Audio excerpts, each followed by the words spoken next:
So people always ask, how plenty is your success rate when it comes to CRA and whatnot? And sometimes we don't even entertain that kind of question because people fail to realize the success rate of an online course doesn't really depend on the coach, but on the selection of the students. There are people who applies the lessons. There are people who only buys the course but do not open them. There are also people who open them, study them religiously, but do not apply the lessons. There are also people who study them, open them religiously, apply the lessons, and then get successful. And for people to simply calculate the success rate, I'm not a huge believer of that. A lot of my students got success, but that doesn't credit me as a coach. It was them.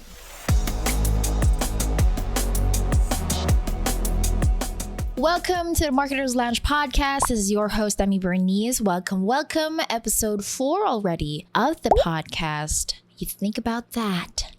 I took a day off yesterday. Supposedly, I am to record this episode yesterday together with episode 5. But, I told myself that I'm not going to allow myself to experience burnout. And my partner took a sick leave because he had a hangover last night, or the other last night, or the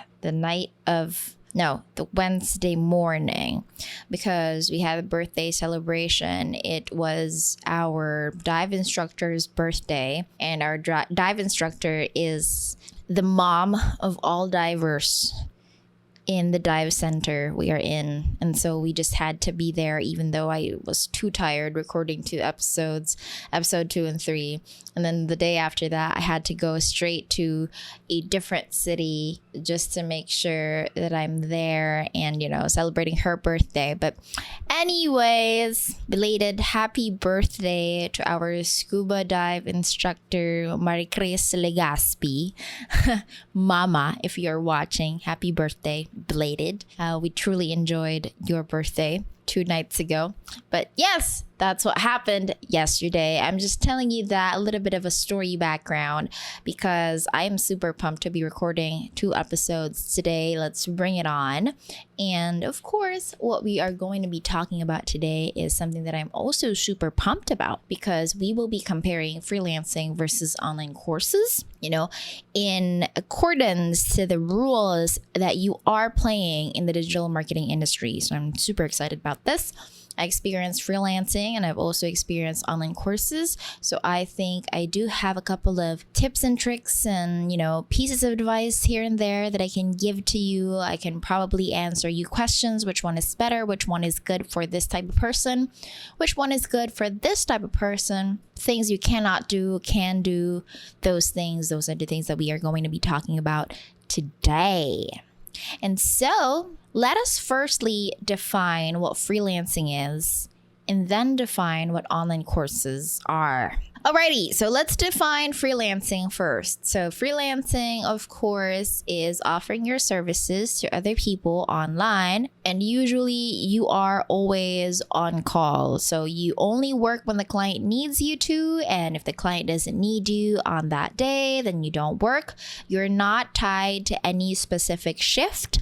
You're not tied to any specific long-term contract. You're working for yourself instead of others, and you are simply collaborating with your clients. Usually the services that is being offered in freelancing is graphic design, website design, video editing, copywriting, funnel design. All these things could probably be under the freelancing niche. And then if we're going to talk about online courses, this is under the e-learning or education branch of digital marketing, where you are going to teach something that you are completely passionate about. You are sharing a legacy to other people. You write the curriculum, you produce an online course, depending on what you want as medium, audio, written, or video. And then you ask people for a fee. That's how you get money from it. So I'm just making sure that those two are separated in your heads right now. And then we are going to tackle my experience in creating those 2 types of businesses. Okay, so let's talk about what I like about freelancing. Number 1, it's so easy to make money from it, like crazy. So if you need money right now, as of this moment, the best thing to do in the online marketing world is freelancing.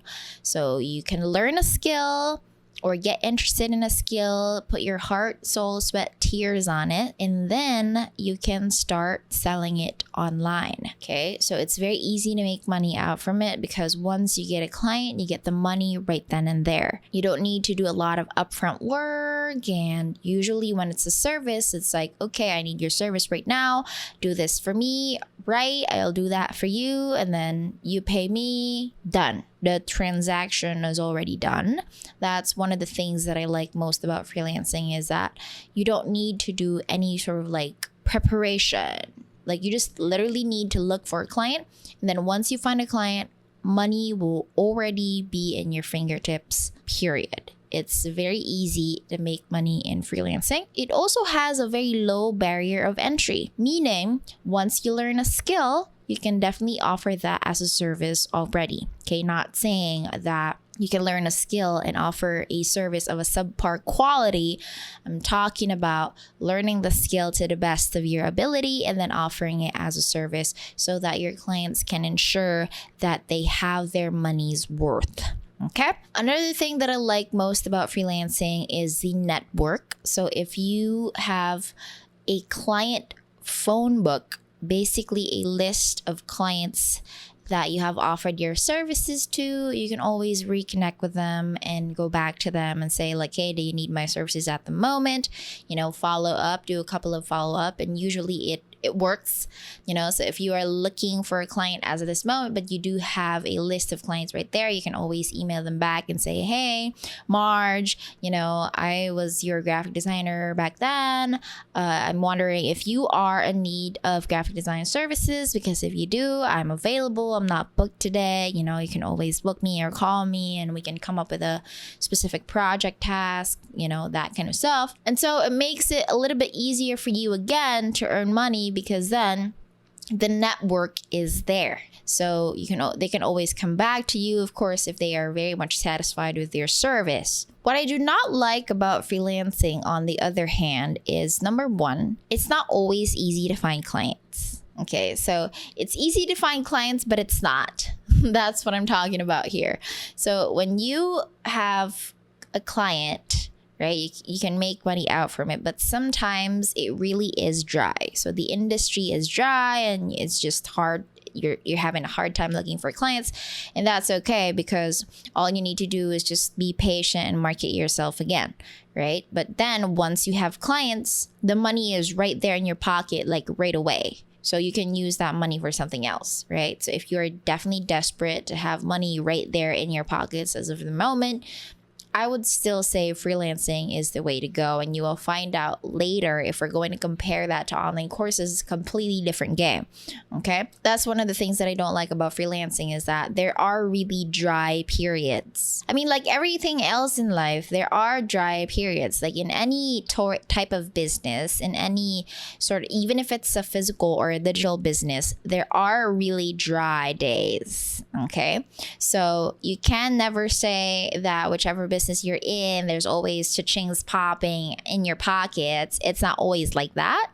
So, you have to think about it realistically. Another thing that I don't like about freelancing is that I always need to talk to people. I don't know if you can relate, but this is one of the things that you are supposed to do when you are marketing yourself out there, is that you need to consistently be in talks with people, even if you don't know them. So somehow you need to carry on a conversation, which I am not really good at. So sometimes I remember very well riding a Grab car, and this Grab driver was just talking about his ex who is living in the area where I'm in, and he was like, oh ma'am, like I had my first love and she was living there in your area. I could remember very well. And I'm like, in my head, I'm like, oh my god, like he is talking about something in his life that I don't really care about. I'm so sorry. My mind is not really in that mode as of this moment. I'm thinking about something else. I'm thinking about the things that I'm going to be doing when I arrive in the place that I'm supposedly arriving at. And, just talking about your love life is not the right time. And so I really suck at ensuring that conversations are flowing. So all I did during the Grab driver's conversation, I was just like, okay. Oh, really? Oh, right. Like all I could say was that, because I'm not really good at making the conversations flow. That's something that I really need to improve on, especially if you're an entrepreneur. You really need to be able to carry out conversations. I could probably still do that in chat or emails because I have the time to think. But in person, it's very hard for me to ask questions. I also don't want to overshare what I have in my life, which usually happens when I'm starting to talk. So I tend to overshare. So that's why I don't want to start asking questions, or I don't want to share something a little bit about myself, because then it would just lead to me talking about my entire life instead. And I doubt if that's fun. So those are my thoughts or my anxieties when we're talking about carrying a conversation. And so that's one thing that I also don't like about freelancing, because you need to network, talk to people, so that you can have a lot of clients. And that is socially exhausting for me in a sense, because I don't really have a really, really, really high social skills. You have noticed that in a lot of my videos. I barely allow myself to be interviewed, or I barely interview people, which is going to change probably in the next few weeks, because I'm having people come to my house and, have a podcast talk with me. Stay tuned on that one. See, I tend to overshare. What can I say? But, I have that kind of fear and anxiety towards other people. And that's something that probably some of you can relate. And yeah, I'm just putting it out there. Those are the things that I don't like about freelancing. Well, let's talk about what I like about online courses and why I feel like this is the right career for me. Number one, when you are an online course creator, you are supposed to create a lot of content, and creating content is just, that's my cup of tea, I would say. So I love creating videos like this, just sitting in here talking to my heart's content. That's something that I am definitely passionate about. I like talking about things. I like putting my opinion on something because I'm a super opinionated person, something that I can express myself with. That's one thing that I like about creating online courses, is that basically when you are creating an online course, you are putting your opinion on something, and that's what you teach. So the principles, the values that you believe in, the opinions that you have, that's one thing that you usually put, those are the three things rather, that you put inside your online course for your students to consume.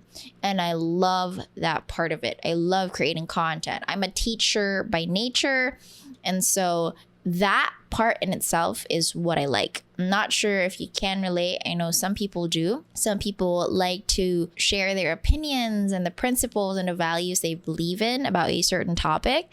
And so if you're that type of person, I believe online course is for you. Next one that I like about online courses is the passive income in itself. So the whole year last year, I barely did any work, okay? Because there were a lot of things that happened. So I kept on talking about how bad my 2021 was, and I really did not have the time to sit down and, think about work 100%. Unlike this year where it's like a super hustle mode year.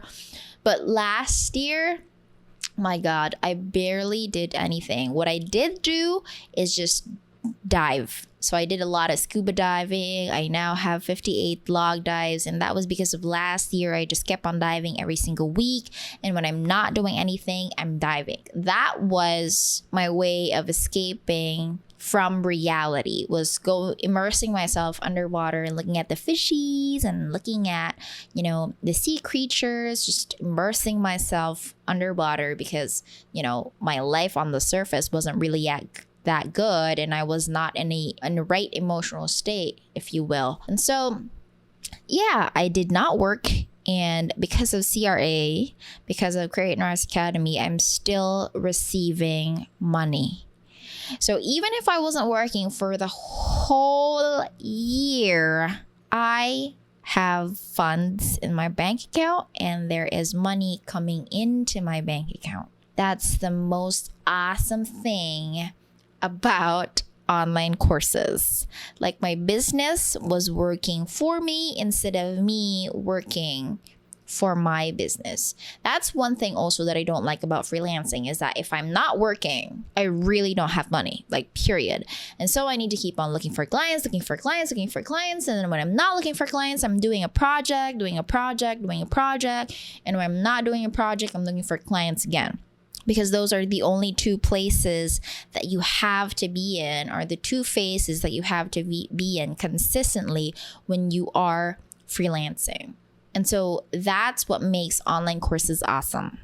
Yes, you can always have the what we call, quote unquote, always controversial passive income. But I wasn't able to do that if I did not put in the upfront work. So my friends know about this, where you cannot reach me in like phone or text. Like, my friends would always say, hey, let's hang out, let's do this Saturdays and Sundays be like, oh my God, there's this new place in Cebu. It's a new cafe. It's a new, place. We should hang out. Let's go there, try their food. And I'm like, no, I can't do it because I'm working. And it's always like that. For the first 2 years of CRA, I was consistently producing videos, producing content, strategizing, marketing, all these things, so that I would come to a point in my life where I don't really need to promote CRA anymore, yet it's still selling in itself. So that is super awesome. My business was working for me. And even if I was depressed and not working for the whole year last year, and diving is expensive, mind you. So every time you dive, I spend 2,400 pesos for the whole thing. Like the tanks and the boat fees, sanctuary fees, all of these things. It's usually 2,400 every single time I dive. And so that was like every week. So every week, 2,400 times 4. You do the math, something like that, right? So it's like 10, 12K per month that I need to spend on just to be able to dive.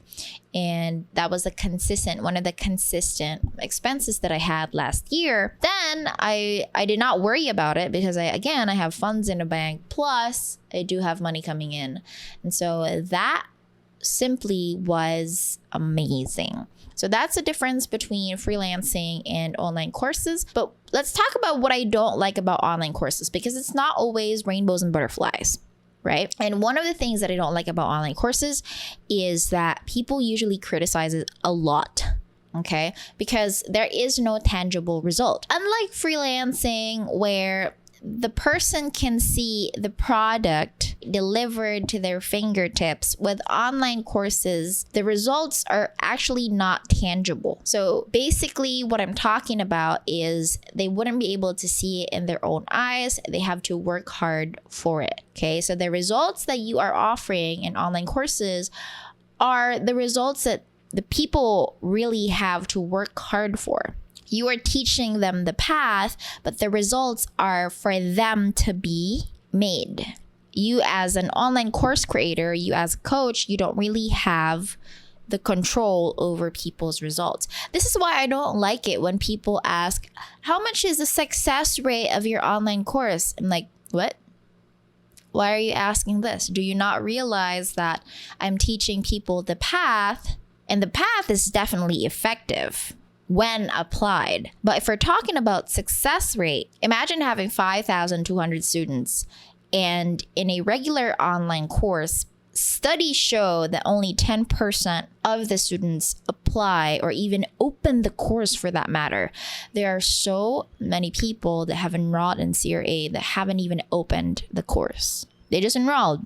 And they felt like it was a ticket to the moon. Like, okay, if I'm going to buy this, I'm going to get rich like tomorrow. Just buy it. Don't even open it. Like, I'm going to get rich like tomorrow. I'm going to get 100K a month just because I bought that. No.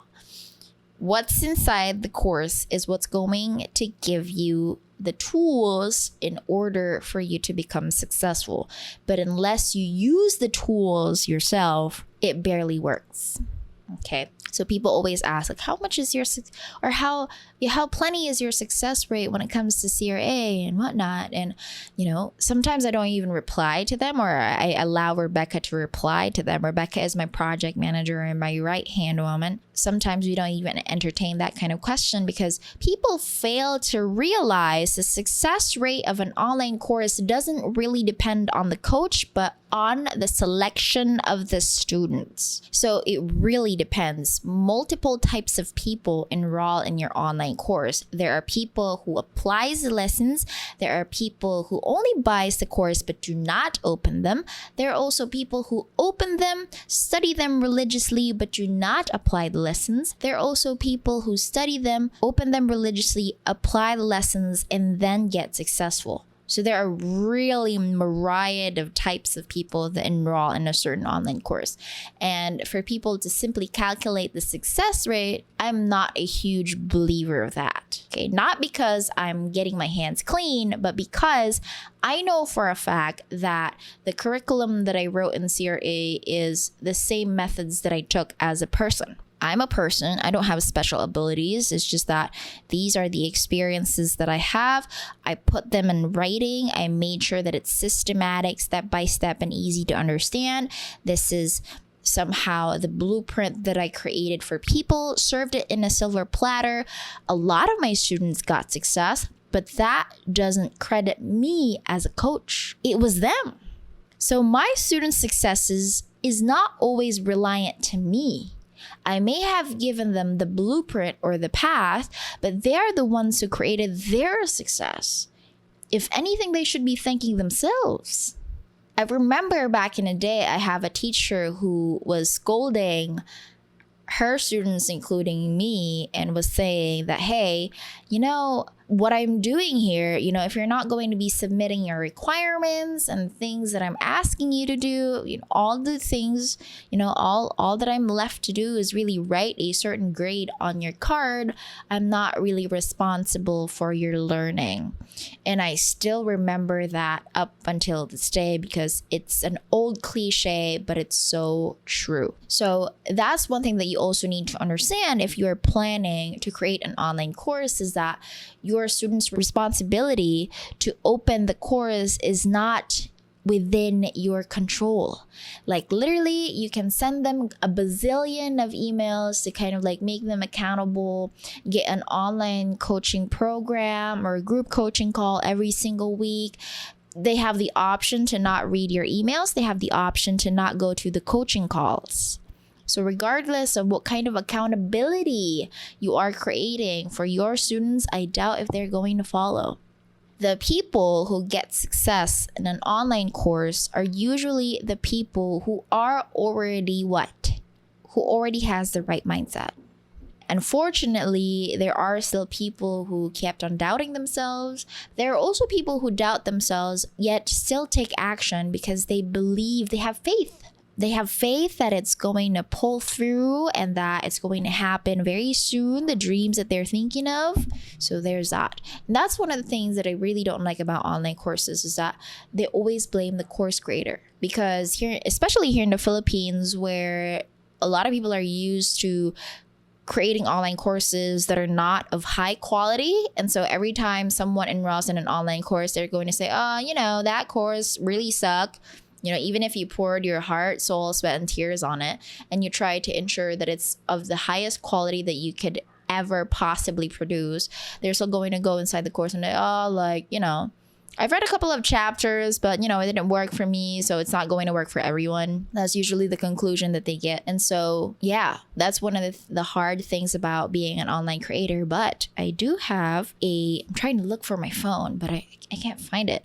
But I was talking to my partner Earl today, and I told him that I'm hurt, because I received a certain feedback.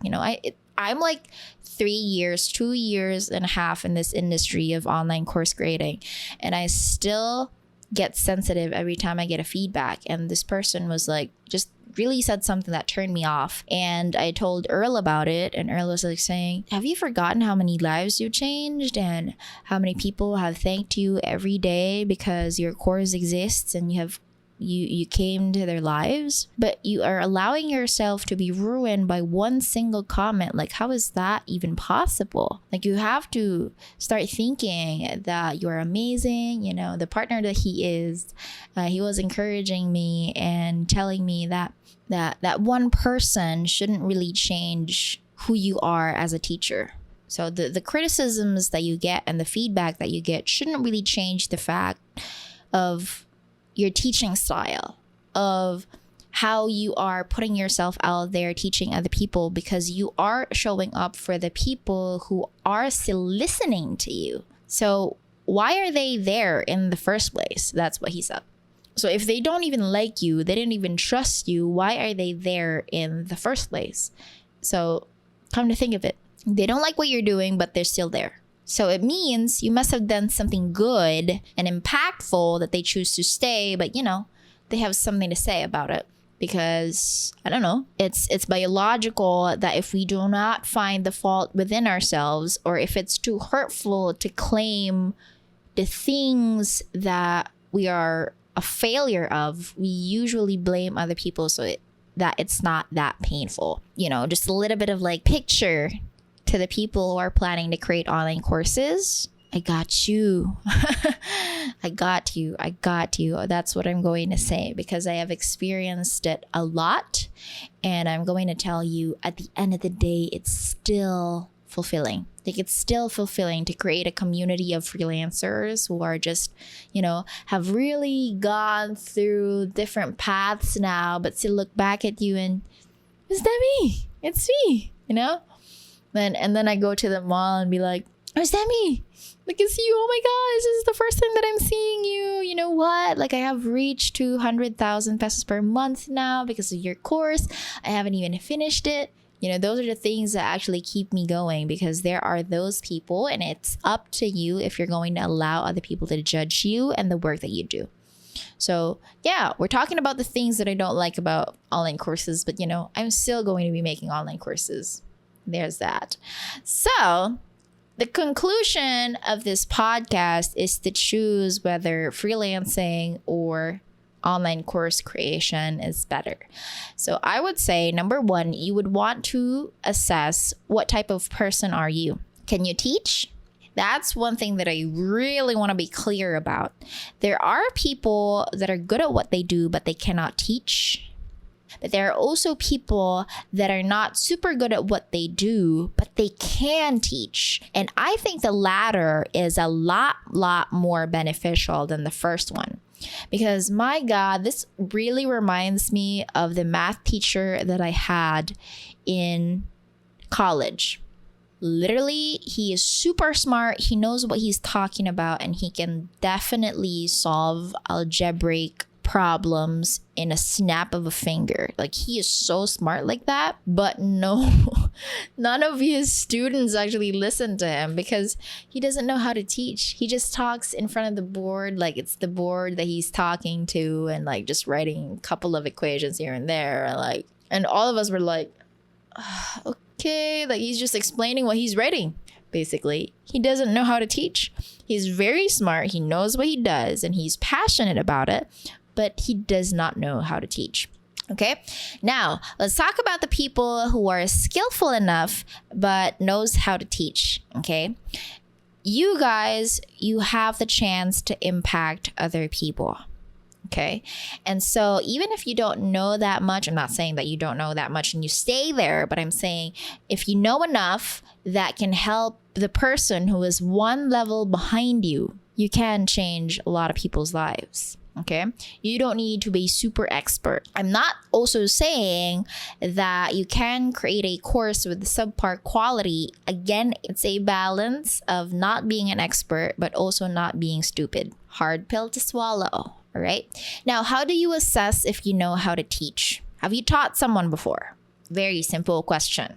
Have you taught someone before, they applied it, and they have progress in their lives? If you haven't done that in your life yet, try teaching someone what you know today, period. So if the person that you taught in person or whatever that is, in text and chat or however, if you have taught them something, they have applied it and you have seen a change in their lives, there's a huge probability that you know how to teach. But if you have taught someone and you did not hear from them anymore, you probably want to double check. Okay, so ask for feedback also if you have taught someone. Okay, ask for feedback. How did it go? Did you apply the things that I told you the last time? So there's that. That's one thing that you can use to gauge whether you are a teacher or not, or whether you have a possibilities of teaching.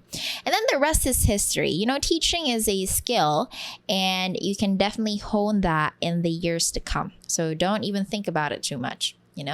Just try to ensure that people understand you when you're talking about something. You don't lose your train of thought. Even losing the train of thought or staying in your train of thought is something that you can develop. Okay, I'm not like this before.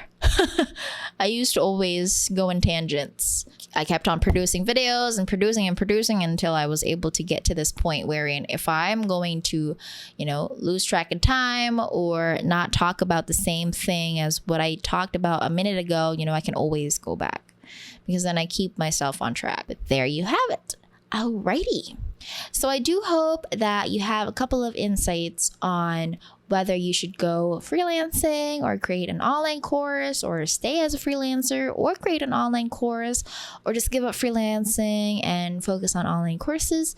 I do hope that you have a little bit of a gist on that one. And yeah, I'll see you in the next episode.